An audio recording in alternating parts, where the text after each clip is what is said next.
بسم اللہ الرحمن الرحیم ووجہ توقف الشروع اما علی تصور العلم فلأن الشارع فی العلم لو لم يتصور اولا ذلك العلم لکان طالبا للمجهول المطلق۔ مقدمہ کی تعریف کی تھی ما یتوقف علیہ الشروع فی العلم۔ پھر میں نے آپ کو بتایا تھا کہ مقدمہ کی جو تعریف ہے، یہ جو امور ثلاثہ ہیں، ان کی حیثیت مقدمہ کے ساتھ کل کی اجزاء کی کل والی نہیں ہے، بلکہ جزیات کی کلی کے ساتھ حیثیت ہے۔ تو لہٰذا اب یہ توجیہ توقف وہ مجموع کے اعتبار سے کفایت نہیں کرے گی، بلکہ کل واحد کے لحاظ سے بیان کرنا پڑے گا کہ یہ موقوف ہے تعریف پر، موقوف ہے غرض پر، موقوف ہے موضوع پر۔ یہ ہر ایک کی الگ انہوں نے بیان کرنے کی ضرورت پڑے گی، اور انہوں نے بیان کیا بھی۔ اب توجیہ توقف کیا کی بھئی علی تصور العلم، اس میں کہا لأن الشارع فی العلم لو لم يتصور اولا ذلك العلم، پہلے بیان کر دی بات۔ اب فی نظر سے اعتراض کر رہے ہیں شارع۔ شارع کہہ رہے ہیں کہ یہ جو آپ نے کہا نا لو لم يتصور، تصور سے کیا مراد ہے؟ یعنی صورہ قضیہ شرطیہ متصلہ، اس میں لو لم يتصور میں تصور سے کیا مراد ہے؟ تصور بوجہ ما یا تصور برسمہ؟ اگر آپ کہیں تصور بوجہ ما، لو لم يتصور العلم بوجہ ما بوجہ من الوجوہ لکان طالبا للمجہول المطلق، ہمیں تسلیم ہے۔ صغرا کا شرطیہ متصلہ لزومیہ ہونا ہمیں تسلیم ہے، ہمیں لزوم تسلیم ہے۔ میں نے آپ کو بتایا کہ قیاس اقترانی شرطی، اس کے اندر کیا ضروری ہے؟ اقترانی شرطی اتصالی، اس کے اندر ضروری ہے کہ قضیہ شرطیہ متصلہ لزومیہ ہو۔ شرطیہ متصلہ لزومیہ بھی ہوتا ہے، اتفاقیہ بھی ہوتا ہے، لیکن انتاج کے لیے ضروری ہے کہ وہ قضیہ شرطیہ متصلہ لزومیہ اور اتفاقیہ ہو، تو انتاج نہیں ہے، وہ منتج نہیں ہوگا۔ ٹھیک ہے، تو اس نے کیا کہا؟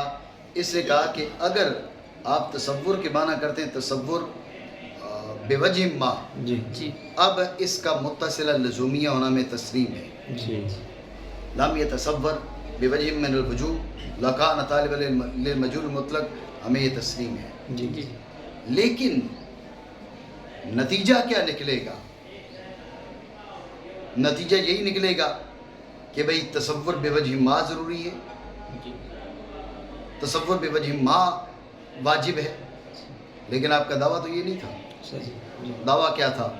دعویٰ تھا کہ تصور برسمہ ضروری ہے، دعویٰ تھا تصور برسمہ واجب ہے، تصور برسمہ موقوف علیہ ہے۔ دلیل نے کیا کہا؟ تصور بوجہ ما موقوف علیہ ہے۔ دعویٰ تھا تصور برسمہ موقوف علیہ ہے، دلیل نے کہا تصور بوجہ ما موقوف علیہ ہے۔ بات پہ توجہ دینا۔ دعویٰ ہے تصور برسمہ موقوف علیہ، دلیل تصور بوجہ ما موقوف علیہ، تو تقریب تام نہیں ہے، یعنی دلیل دعویٰ کے مطابق نہیں ہے، موافق نہیں ہے۔ تقریب تام ہوتی ہے سوق الدلیل علی وجہ یستلزم المطلوب، دلیل کو اس انداز میں چلانا کہ اس سے مطلوب لازم آئے۔ یہااں مطلوب لازم نہیں آ رہا، لازم کیا آ رہا ہے کہ تصور بوجہ ما واجب ہے، مدعا کیا ہے کہ تصور برسمہ ہی واجب ہے۔ بات آپ سمجھے ہو نہیں؟ ٹھیک ہو گیا۔ تو اگر تصور کے معنی تصور بوجہ ما ہوں تو پھر قضیہ شرطیہ کا متصلہ لزومیہ ہونا میں تسلیم ہے، لیکن تقریب تام نہیں ہے۔ اور اگر آپ کہیں بے تصور سے مراد تصور برسمہ ہی ہے، تو اب ہمیں صغرا کا لزومیہ ہونا وہ تسلیم نہیں ہے، صغرا کا لزومیہ ہونا تسلیم نہیں ہے۔ تو انہیں کیا کہا؟ لو لم يتصور برسمہ لکان طالبا للمجہول المطلق لا نسلم ذلك، لا نسلم ان الشارع فی العلم لو لم يتصور العلم برسمہ لکان طالبا للمجہول المطلق لا نسلم ذلك۔ یہ بات ہمیں تسلیم نہیں ہے کہ شارع فی العلم اگر علم کا تصور برسمہ نہ کرے تو مجرور مطلق کی طرف لازم آتی ہے لا نسلم علیہ، ممنوع ہے، ہم اس کو تسلیم نہیں کرتے، منع وارد کرتے ہیں۔ بات سمجھے نہیں سمجھے؟ یہ اعتراض کا خلاصہ ہے، ٹھیک ہے؟ خلاصہ یہ ہو گیا اگر تصور بے وجہ ما کہو تو لزوم ہمیں تسلیم ہے، لیکن تقریب تام نہیں ہے، تقریب تام نہیں ہے۔ اور اگر تصور بے وجہ ما کے بجائے تصور بے رسمی کہو تو ذہن میں رکھیں اب ہمیں لزومی تسلیم نہیں ہے، اس کا لزومیہ ہونا ہمیں تسلیم نہیں ہے، منع منع۔ اس میں اعتراض ہے کیونکہ مصنف کا قول ہے، کیونکہ مستدل کا قول ہے الشروع فی العلم یتوقف علی تصوری، اگر مراد اس سے تصور بے وجہ ما ہو تو تسلیم ہے، ہم مانتے ہیں، ٹھیک ہے نا؟ لیکن کیا ہے، لیکن نہیں لازم آتا اس سے کہ ضروری ہو تصور بے رسمی، اس سے یہ لازم نہیں آتا کہ تصور بے رسمی، دعویٰ تھا تصور بے رسمی ہی ضروری ہے۔ دلیل نے کیا کہا؟ دلیل نے کہا کہ تصور بے وجہ ما ضروری ہے، تو تام نہ ہوگی تقریب۔ میں نے آپ کو بتا دیا کہ تقریب تام کیا ہے، سب کو دلیل علی وجہ یستلزم المطلوب، دلیل کو اس انداز میں چلانا کہ مطلوب لازم ہے، ٹھیک ہے؟ تو تقریب تام نہیں ہے، کیوں؟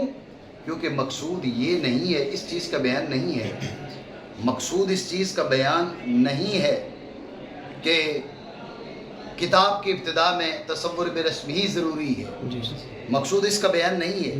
مقصود کس کا بیان ہے کہ کتاب کی ابتدا میں تصور بے رسمی ہی ضروری ہے، مقصود یہ نہیں ہے کہ کتاب کی ابتدا میں تصور بے وجہ ما ضروری ہے، یہ مقصود نہیں ہے، بلکہ مقصود کیا ہے؟ تصور بے رسمی ہی ضروری ہے، دعویٰ ہے تصور بے رسمی ہی کا، دلیل کہہ رہی ہے تصور بے وجہ ما تقریب تام نہیں، لیکن یہ اس تعلیم ہے کیونکہ مقصود ہے رسم علم کے ابتدائی کلام میں وارد کرنے کے سبب کا بیان ہے، توجہ ہے نہیں؟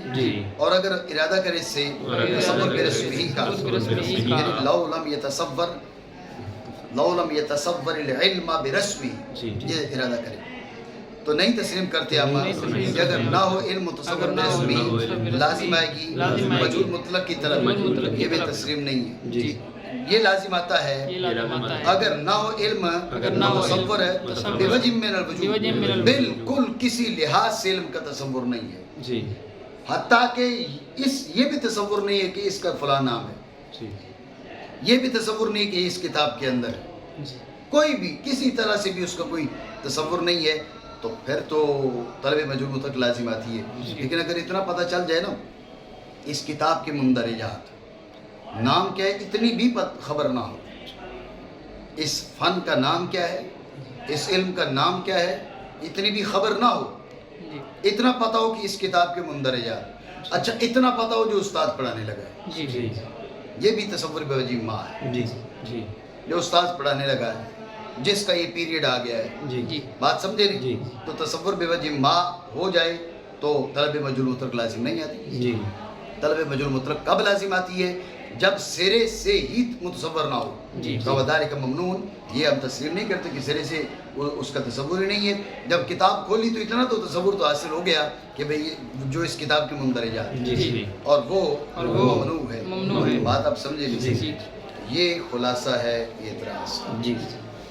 شارح نے کہا پہلے اس نے جو دلیل پیش کی تھی نا، یہ علی ما قالہ القوم، لوگ جس انداز میں بات کر رہے تھے اس نے بات کر دی، جسے ہم کہتے ہیں حل کتاب، حل کتاب کر دی ہے پہلے، اس کے بعد آتے ہیں اپنی تحقیق کی جانب، کہتے ہیں تحقیق یہ کہ اس پر اعتراض ہے، اتنی بات آپ سمجھے نہیں؟ بات پہ توجہ ہے آپ غور کریں، اس کا بعض حضرات نے جواب دینے کی کوشش کی، فل اولا سے آگے گفتگو کر رہا ہے، لیکن یہاں جو گفتگو کی ہے یہ جو اعتراض کیا ہے اس کا بعض حضرات نے جواب دینے کی کوشش کی، توجہ ہے؟ تو کئی ایک جوابات ہیں، ایک جواب یہ ہے، غور کریں کہ آپ نے کیا کہا کہ لو لم یتصور، اس میں تصور سے کیا مراد ہے؟ تصور بے وجہ ما یا تصور بے رسمی؟ اگر کو بے وجہ ما تو اب دلیل کا جو صغرا ہے وہ ہمیں تسلیم ہے، تقریب تام نہیں ہے، وہ جو مجیب ہے، جو جواب دینے والا ہے، وہ کہتے ہیں بھائی، ہم کہتے ہیں بھائی اس سے مراد تصور بے وجہ ما ہے. ذہن میں رکھیں، اب منع والا اعتراض نہیں ہوگا.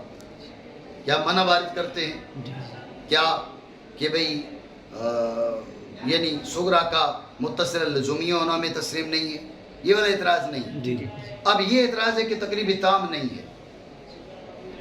اگر آپ کو لو لم یتصور العلم بوجہ من الوجوہ، ٹھیک ہے، تو اب صغرا میں لزوم ہمیں تسلیم ہے لیکن تقریب تام نہیں ہے.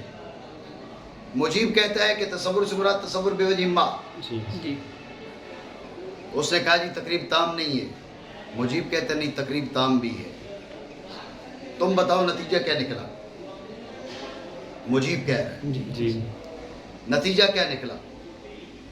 اس نے کہا نتیجہ یہ نکلا کہ تصور بے وجہ ما موقوف علیہ ہے.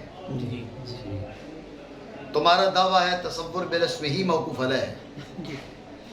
تمہارا دعویٰ ہے کہ تصور بالاسم ہی موقوف علیہ ہے.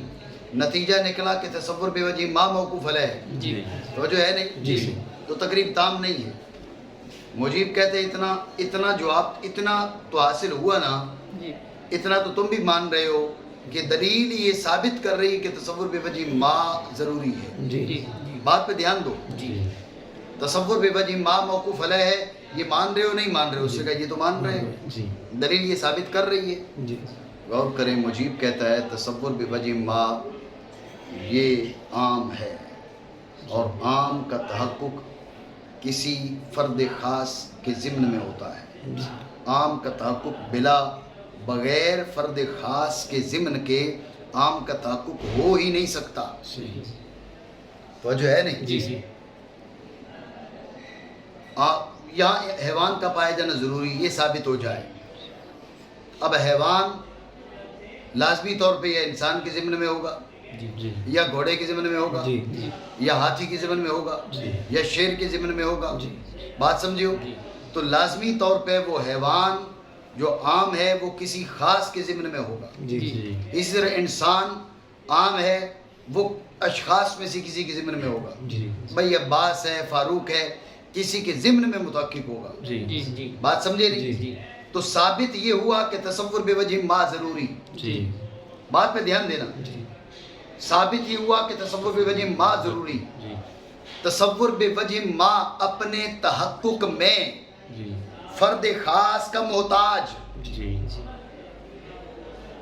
جو ضروری ہے وہ اپنے تحقق میں فرد خاص کا محتاج. بات سمجھے؟ تو وہ فرد خاص ہم نے رسم کو لے لیا. بات سمجھے؟ یعنی جو تصور بے رسم ہی ہے، تصور بے رسم ہی بے عین ہی موقوف علیہ نہیں بنا، بلکہ موقوف علیہ کا محتاج الیہ بنا. تو جیسے موقوف علیہ ایسے موقوف علیہ کا محتاج الیہ بھی موقوف علیہ. نہیں سمجھو؟ بات ثابت ہوئی نا؟ پھر سمجھو دھیان سے. اس کا جواب دینے کی بعض حضرات نے کوشش کی. اس نے کیا کہا؟ اس نے کہا تصور سے کیا مراد ہے؟ تصور بے وجہ ما ہے، تصور بے رسم ہی. بے وجہ ما کہو تو ہمیں صغرا تسلیم ہے، بے رسم ہی کہو تو صغرا تسلیم نہیں ہے.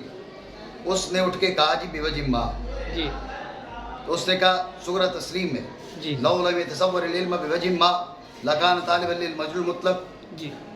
لیکن نتیجہ یہ نکلے گا کہ تصور بے وجہ ما ضروری ہے، تصور بے وجہ ما موقوف علیہ ہے. تمہارا دعویٰ یہ نہیں ہے، تمہارا دعویٰ ہے تصور بے رسم ہی موقوف علیہ. مجیب نے کہا اتنا تو ثابت ہوا نا کہ تصور بے وجہ ما موقوف علیہ، یہ مانے ہو نہیں مانے ہو؟ اس نے کہا یہ تو مانے ہیں لیکن تمہارا دعویٰ نہیں. اس نے کہا یہ بھی ہم ثابت کرتے ہیں. کیسے ثابت کرو گے بھائی تصور بے وجہ ما یہ عام ہے، اور عام اپنے تحقق میں خاص کا محتاج. سمجھے بات کو؟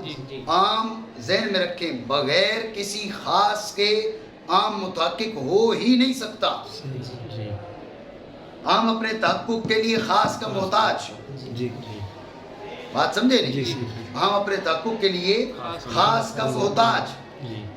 جب آپ عام اپنے تحقق کے لیے خاص کا محتاج تصور بے وجہ ما ضروری تھا، اب وہ بے وجہ ما حاصل ہوگا کسی فرد خاص کے ضمن میں، اس فرد خاص کو خاص ان افراد خاصہ میں سے ہم نے تصور بے رسمی کو پکڑ لیا، بھائی اس کے ضمن میں اس کو لے کے آتے ہیں، تو تصور بے رسمی ہی موقوف علیہ بن گیا، بذات نہیں، بذات نہیں، موقوف علیہ کا محتاج الیہ ہونے کی وجہ سے، موقوف علیہ تھا بے وجہ ما، اور وہ محتاج ہے کس کی جانب؟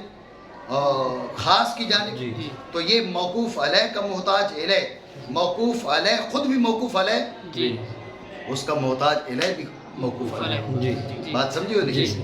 جیسے دیکھیں نا جی، نماز جو ہے وہ ضروری ہے، اس کے لیے وضو ضروری ہے، وضو شرط ہے، لیکن وضو بغیر پانی کے اور بغیر تیمم کے نہیں ہو سکتا، یعنی طہارت وہ بغیر پانی کے اور بغیر مٹی کے نہیں ہو سکتی، طہارت بغیر پانی کے بغیر مٹی کے نہیں ہو سکتی، تو کہا جا سکتا ہے کہ نماز موقوف ہے پانی پر، نماز موقوف ہے پانی پر، تو نماز موقوف ہے پانی پر، پانی نماز کا موقوف علیہ بذات نہیں ہے، نماز کا موقوف علیہ ہے طہارت، اور طہارت موقوف ہے پانی پر، اس سے پانی موقوف ہے، پانی موقوف علیہ بن گیا کس کا؟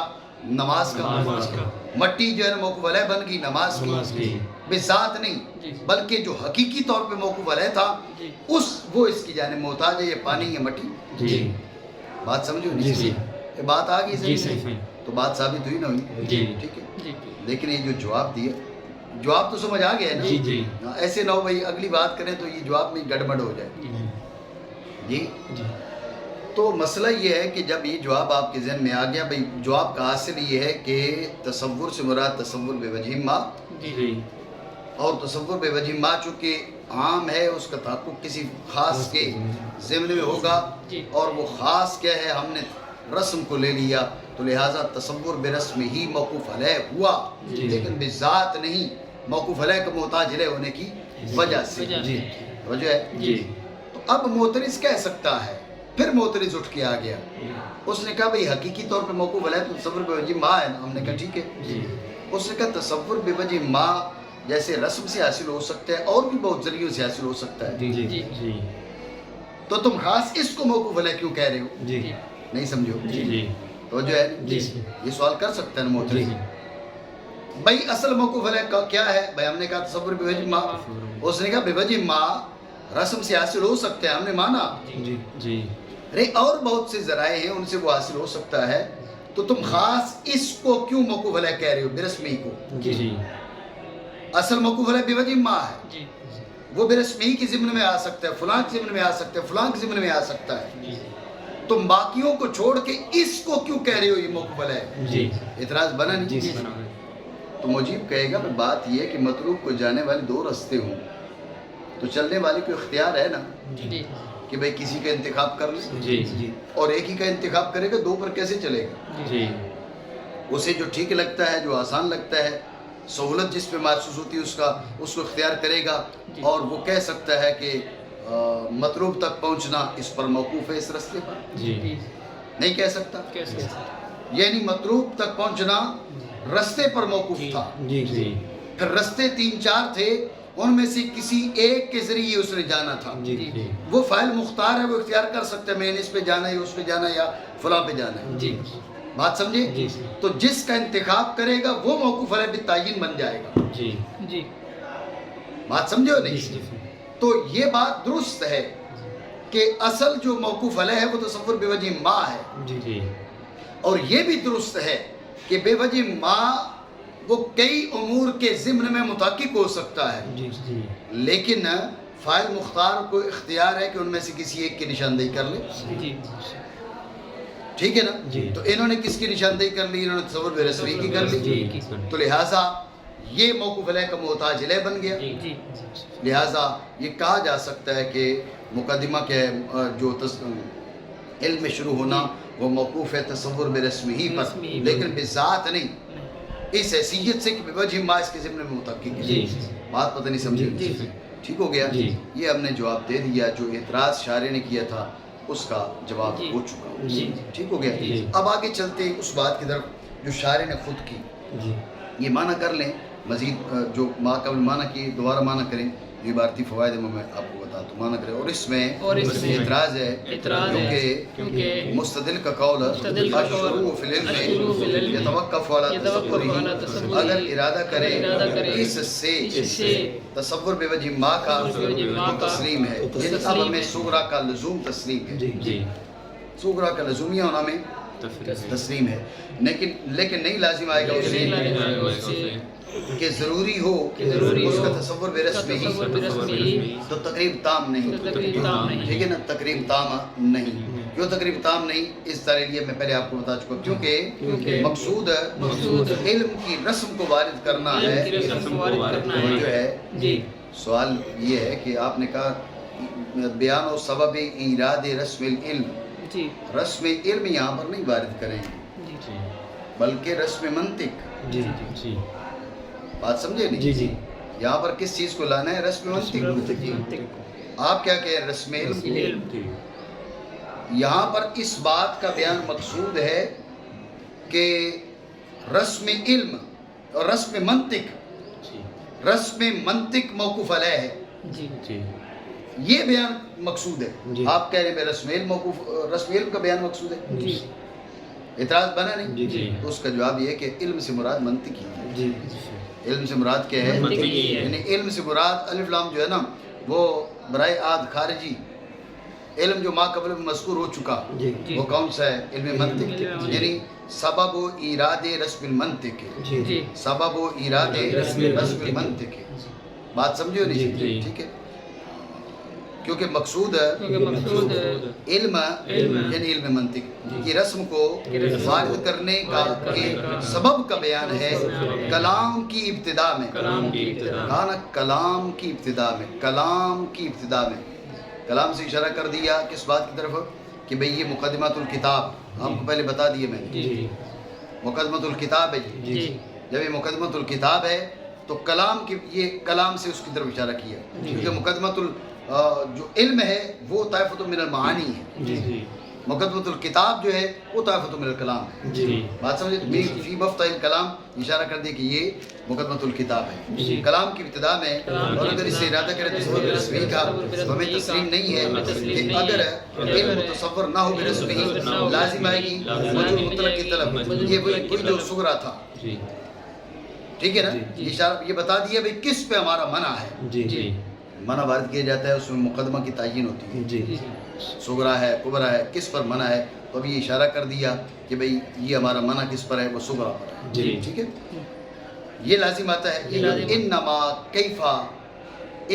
کیفا کے ساتھ جو بیان کی جاتی ہے اس کو منع کی سند کہا جاتا ہے. علم مناظرہ میں اس کا بیان موجود ہے. اس کو منع کی سند کہا جاتا ہے. یہ انما سند ہے اس کی, یہ منع ہے لا نسلم, اور انما اس کی سند ہے. ٹھیک ہے نا, یہ لازم آتا ہے اگر نہ ہو علم متصور بے وجہ من الوجود, سرے سے متصور نہ ہو. ٹھیک ہے, توجہ ہے؟ آپ کو بھی ہو سکتا ہے سرے سے متصور نہ ہو.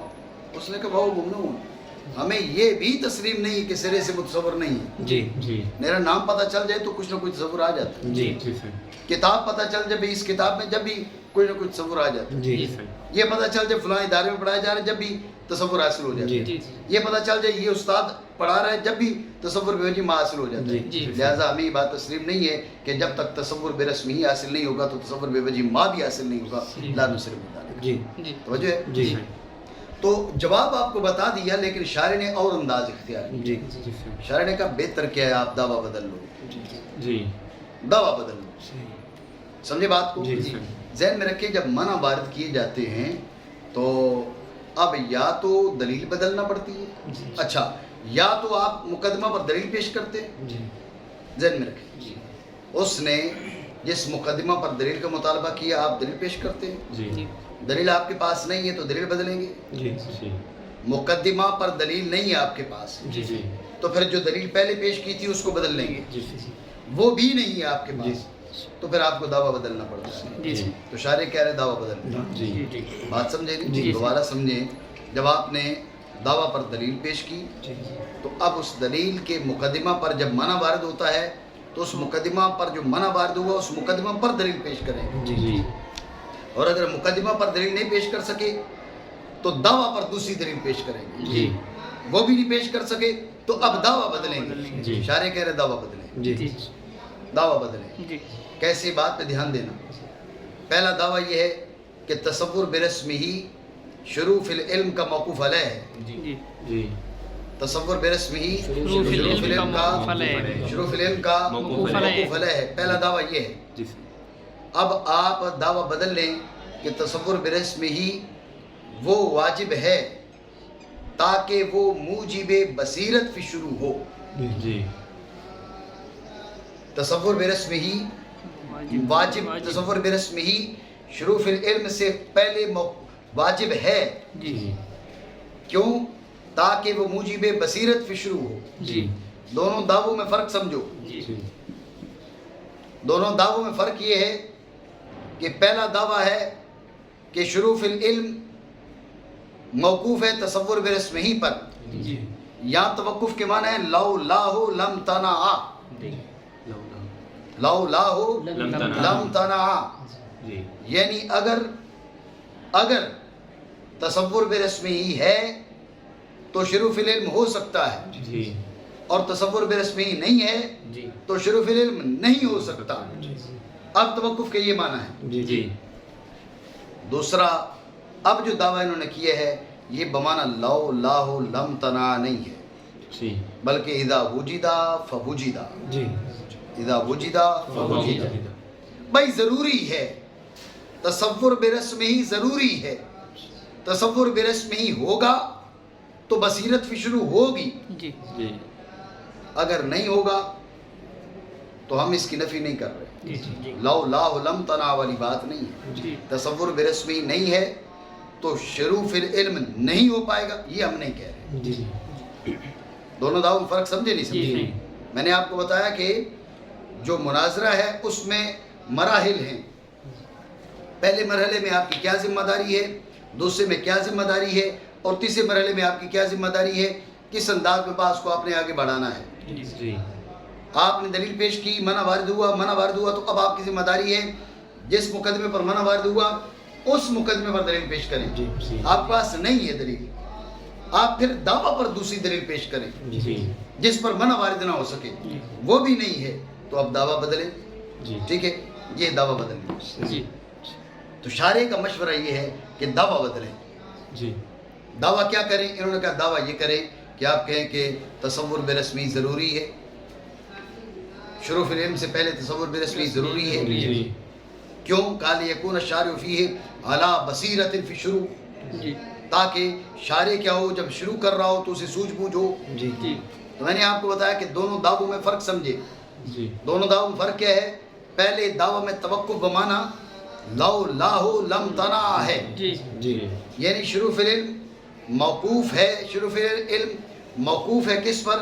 وہ موقوف ہے تصور برسمہ ہی پر، یعنی تصور برسمہ ہی ہے تو شروع فی العلم ہو سکتا ہے، اگر تصور برسمہ ہی نہیں ہے تو شروع فی العلم نہیں ہو سکتا۔ یہ معنی ہے پہلے دعویٰ کے۔ دوسرا دعویٰ وہاں پر توقف بمعنی لو لاہ لم تنع نہیں ہے، بلکہ اذا وجدا فوجدا، یعنی تصور برسمہ ہی ہے تو شروع فی العلم ہو سکتا ہے، تصور برسمہ ہی نہیں ہے تو شروع نہیں ہو سکتے، یہ بات ہے ہی نہیں۔ بات سمجھے نہیں؟ اذا وجدا فوجدا، یہ فرق آ گیا دونوں دعووں، بات ہے ہی ضروری معنی کریں۔ تو اولا یہ ہے کہ کہا جائے ضروری ہے علم کا تصور برسمہ ہی، تاکہ علم میں شروع ہونے والا اس کی طلب میں بصیرت پر ہو۔ توجہ ہے؟ سوال یہ ہے کہ علم کی ابتدا میں اگر تصور برسمہ ہی حاصل ہو جائے گا تو بصیرت کیسے آئے گی؟ توجہ ہے؟ اگر علم میں شروع ہونے والا ابتدا میں تصور برسمی اس کو حاصل ہو جائے گا تو اسے بصیرت کیسے حاصل ہوگی؟ بات سمجھے نہیں؟ اس کا جواب دے رہے ہیں، کہہ رہے ہیں بصیرت یہ ایسی آئے گی، دھیان رکھنا، کہا بصیرت ایسی آئے گی کہ جب اس کو تصور برسمی ہی حاصل ہوگا تو تمام مسائل کا علم اجمالی اس کو حاصل ہو جائے گا. تمام مسائل کا علم اجمالی. بات پہ دھیان دینا، کبھی آپ ایک چیز کو سیکھتے ہیں، سمجھتے ہیں، اس کا سرے سے تصور آپ کے ذہن میں نہیں ہے، اور کبھی اجمالی حاصل ہوتا ہے پھر تفصیلی حاصل ہوتا ہے. سرے سے تصور نہ ہو، سیکھا پھر بھی جا سکتا ہے، لیکن پہلے اجمال ہو پھر تفصیل آئے تو ذہن میں رکھیں اب تفصیل سے پہلے بھی کچھ نہ کچھ سوجھ بوجھ آپ کو ہوتی ہے. تفصیل سے پہلے بھی سوجھ بوجھ ہوتی ہے. یہی بات کر رہا ہے اشارے کہ جب آپ کو تصور برسم ہی حاصل ہو جائے گا تو پھر کیا ہوگا، آپ کو علم اجمالی حاصل ہو جائے گا. علم اجمالی حاصل ہو جائے گا تو اب یہ سوجھ بوجھ آگے. یہ ہے بصیرت. خلاصہ پھر سمجھے اس نے کیا کہا. اس نے کہا بھئی تصور برسم ہی ضروری ہے تاکہ سوجھ بوجھ آ جائے. ہم نے پوچھا سوجھ بوجھ کیسے آئے گی؟ اس کا جو جواب دیا اس کا خلاصہ سمجھے. اس کا خلاصہ اس نے یہ کہا کہ بھئی جب علم کی ابتدا میں تصور برسمی ہی ہوگا نا تو تمام مسائل کا اجمالی خاکہ اس کو حاصل ہو جائے گا. تمام مسائل کی معرفت اجمالیہ اسے حاصل ہو جائے گی. توجہ ہے؟ تمام مسائل کی معرفت اجمالیہ اس کو حاصل ہو جائے گی. تمام مسائل کی معرفت اجمالیہ ہو گئی، یہی ہے بصیرت. میں نے ابھی آپ کو بتایا کہ آپ کسی چیز کو تفصیل سے جانتے لیکن تفصیل سے پہلے اجمال نہیں جانتے. ایک صورت یہ ہے. ایک صورت یہ تفصیل جانتے ہو، تفصیل سے پہلے اجمال جان لیتے ہیں. ذہن میں رکھیں تفصیل سے پہلے اجمال جان لیں تو اب تفصیل تو بعد میں آئے گی لیکن تفصیل سے پہلے بھی کچھ نہ کچھ سوجھ بوجھ آ جاتی ہے. وہی بات یہ کہہ رہے جب تصور برسمی ہی تمہیں حاصل ہو جائے گا تو تمام مسائل کی معرفت اجمالیہ آ جائے گی. یہ سوجھ بوجھ ہے، اس کو ہم بصیرت کہہ رہے ہیں. جو آپ سمجھے نہیں مزید بات کرتے مان کریں، کیونکہ جب تصور کرے گا علم کا برسمی ہی واقع ہو جائے گا اس کے تمام مسائل پر اجمالاً. توجہ ہے؟ اس پر پھر اعتراض ہے کہ یہ جو آپ نے بات کی نہیں خلاف واقع ہے. آپ کہہ رہے ہیں تمام مسائل کی معرفت اجمالی حاصل ہو جائے گی، یہ نرا جھوٹ ہے، یہ واقع کے خلاف ہے. تعریف سے کہاں معرفت اجمالی ہوتی ہے بھائی؟ بازار مسائل ہیں، تفصیلی طور پر بعد میں پتہ چلیں گے، اجمالی طور پر مسائل کا خاکہ پہلے ذہن میں حاصل ہو گیا. نہیں ہوتا، خلاف واقع بات ہے. بات سمجھے ہو نہیں؟ آپ کا دعویٰ کہ معرفت اجمالیہ بالفعل معرفت اجمالیہ آ جاتی ہے، لا نسلم ذالک، یہ خلاف واقع ہے. خالی معنی ہم نہیں وارد کر رہے، ہم کہہ رہے خلاف واقع نہیں ہوتا ایسے. اعتراض بنا نہیں تو اس کا اب اشارے جواب دے رہے حتیٰ کے ساتھ. حاصل جواب یہ کہ ہم نے جو کہا نا معرفت اجمالیہ ہو جاتی ہے، آپ نہیں سمجھے. دیکھو نا اجمال کئی قسم کے ہو سکتے ہیں. آگے اجمال کی کئی نوعیتیں ہیں. یہاں پر اجمال کی نوعیت کون سی ہے؟ اجمال سے کیا مراد ہے؟ اجمال سے یہ مراد ہے، دھیان دینا، کہ جب تصور برسمی حاصل ہو جائے گا بعد میں جو مسئلہ تمہارے سامنے آئے گا اس تصور برسمی کے واسطہ سے تمہیں یہ پتہ چل جائے گا کہ یہ مسئلہ اس علم کا ہے. یہ مطلب ہے. ہم یہ نہیں کہہ رہے کہ تمام مسائل کی بالفعل معرفت اجمالی حاصل ہو جاتی، یہ نہیں. ہم یہ کہہ رہے ہیں کہ اس تصور برسمی سے تمہیں یہ اندازہ ہو جائے گا کہ جو نیا مسئلہ آ رہا ہے آپ سمجھ جاؤ گے اس علم کا ہے، جو نیا مسئلہ آ رہا ہے اس علم کا ہے، جو نیا مسئلہ آ رہا ہے اس علم کا ہے. اب پھر اس کی وضاحت کی مثال دے کر کہا معرفت اجمالیہ کا مطلب کیا ہے کہ تمہارے ذہن میں تمہیں بتا دیا جائے رستے کا، رستہ ایسے ہے. سمجھے بات کو؟ اب معرفت اجمالیہ اس رستے کی حاصل ہو گئی. جب تم اس رستے پہ چلتے ہو نا تو اب پہلے اب اب رہے ہو، وضاحت اب ہو رہی ہے، پتہ اب چل رہا ہے. لیکن پہلے امارات اور علامات ذہن میں ہے نا، بھئی فلاں جگہ پر مینار ہے، فلاں جگہ پر مسجد ہے، فلاں جگہ پر پیٹرول پمپ ہے. سمجھے بات کو؟ یہ چیزیں موجود ہیں ذہن میں، ایک سکیچ موجود ہے، خاکہ موجود ہے. اب جب آپ جاتے ہو تو دیکھتے ہو تو آپ کہتے ہو نہیں میں ٹھیک جا رہا ہوں، میں درست جا رہا ہوں. سمجھے بات کو؟ تو جیسے ایک آدمی راہ چلتا ہے پہلے امارات نہیں جانتا، ایک آدمی وہ ہے جو راہ چلتا ہے امارات کی پہلے خبر ہے. جو امارات نہیں جانتا چل وہ بھی سکتا ہے، جو امارات جانتا ہے اس کا چلنا علی بصیرت ہوتا ہے. یہ فرق ہے تصور برسمہی، جس کو حاصل ہے اور جس کو نہیں حاصل، دونوں کے بیچ. بات سمجھو؟ یہ شاعر نے بات کی. میر صاحب رحمہ اللہ تعالیٰ نے اسی بات کو اور بہتر انداز میں بیان کیا. وہ کیا؟ وہ کہتے ہیں جب تمہیں علم کا تصور برسمی حاصل ہو جائے گا. جو تصور برسمی ہے یہ تعریف بالخاصہ ہے. اور میں نے آپ کو بتایا کہ خاصہ جو علم کا موضوع ہے وہ بھی اس کا خاصہ ہے، جو علم کی غایت ہے وہ بھی اس کا خاصہ ہے. ٹھیک ہے؟ تو تصور برسمی ہی سے تمہیں اس علم کا خاصہ پتہ چل جاتا ہے. ایک قضیہ تمہیں حاصل ہو جاتا ہے. مثلا علم ناف کو لے لو.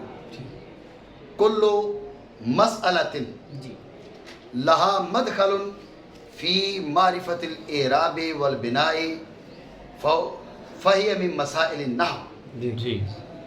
جب آپ کو دھیان رکھنا، آپ کو تعریف حاصل ہوئی کس چیز کی؟ علم نحو کی. تو اب اس تعریف سے آپ کو ایک قضیہ کا علم حاصل ہو گیا. وہ کیا کہ کل مسئلۃ لہا مدخل فی معرفت الاعراب والبناء فہی من مسائل النحو. یہ حاصل ہو گیا نہیں ہو گیا؟ یہ قضیہ حاصل ہو گیا.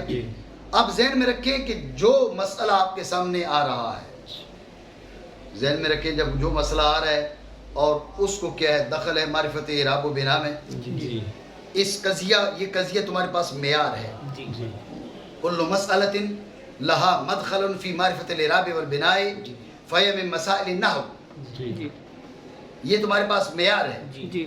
اب جو بھی مسئلہ آ رہا ہے اس کو اس کے اوپر رکھ رہے ہو، اس کو اس کے اوپر رکھ رہے ہو، پہچان رہے ہو. یہ پیمانہ ہے، یہ معیار ہے.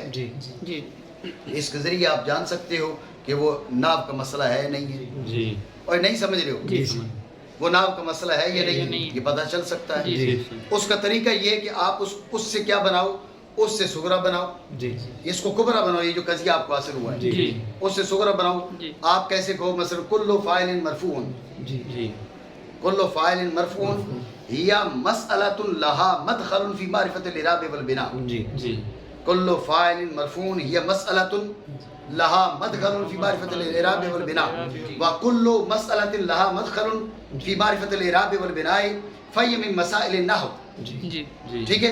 اب لہا مدخل فی معرفت الاعراب والبناء یہ دیوسط ہے، اس کو گرا دو. نتیجہ کیا نکلے گا؟ کل فاعل مرفوع ہی من مسائل النحو. بات سمجھے نہیں؟ جو بھی آپ کے سامنے قضیہ حاصل ہو رہا ہے آپ اس ذریعے سے پہچان سکتے ہیں کہ یہ اس علم کا مسئلہ ہے یا نہیں. یہ مطلب ہے معرفت اجمالیہ کا. بات سمجھے نہیں؟ خلاصہ یہ ہے، اعتراض ہوا تھا معرفت اجمالیہ پر کہ آپ کا دعویٰ کہ معرفت اجمالیہ حاصل ہوتی ہے یہ خلاف واقع ہے. تو اس کا شاعر نے جواب دیا کہ معرفت اجمالی کا مطلب یہ نہیں کہ آپ کو بالفعل ہر مسئلہ اجمالی طور پر پتہ چل جاتا ہے. مطلب یہ ہے کہ آپ تعریف کے ذریعے آپ اس جگہ پہنچ جاتے ہیں کہ جو مسئلہ آئے گا پہچان لیں گے اس فن کا مسئلہ ہے. پھر اس کی تشبیہ دی، جیسے رستہ چلنے سے پہلے آپ کو امارات کا پتہ چل جائے، علامات کا پتہ چل جائے، تو اب آپ کو بصیرت ہوتی ہے. میر صاحب رحمہ اللہ تعالیٰ نے کہا کہ بھئی جب تعریف آپ کو حاصل ہوتی ہے تو خاصہ کا پتہ چل جاتا ہے، اور آپ کے نزدیک ایک قاعدہ ضابطہ آپ کو حاصل ہو جاتا ہے. کل مسئلۃ لہا مدخل فی معرفت الاعراب والبناء فہی من مسائل النحو.